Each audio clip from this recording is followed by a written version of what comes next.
Hi guys! Good morning! For today's video, share ko sa inyo yung mga succulents ko na big sizes or malalaki na. Ito, Echeveria Peach Pride. Yan, clustered din siya nung binili ko siya from Josh's Succulents from Benguet. Yan. So, thriving naman siya. And ito naman yung Palmera. Yan, sa akin na yan lumaki. Nabili ko yan, maliit na kumpol lang siya and then napalaki ko na siya, nilipat ko siya. Nag-propagate na rin ako noon. And this one is Harry Watson. So, tig-isa yan, napat, then pinagsama ko sila sa isang paso para, 'di ba, laki nila tingnan. Yan, thriving din siya and Fred Alps. Yan.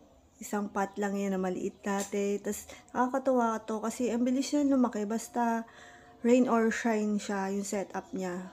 Gusto niya talaga ng araw. And, ayun, napalaki ko siya.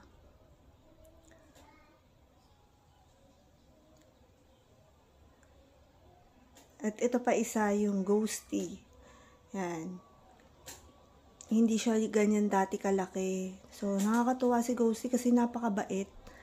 Tapos, lumago siya ng ganyan. Tapos, ang laki-laki niya talaga. Kasi laki na siya halos ang palad ko.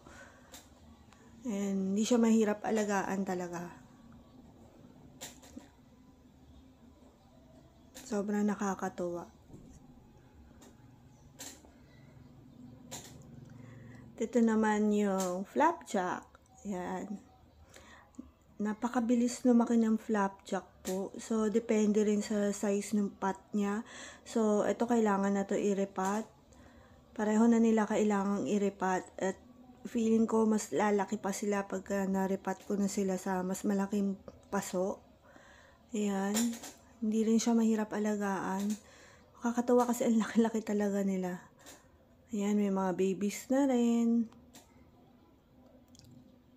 Yan, dalawang aking flapjack. At ito naman yung aking mga ornamental plants. Ayan, yan ang aking unang nahiligan alagaan, ang mga ornamental plants. So, ayun lang guys. Thank you for watching. See you next year. Bye!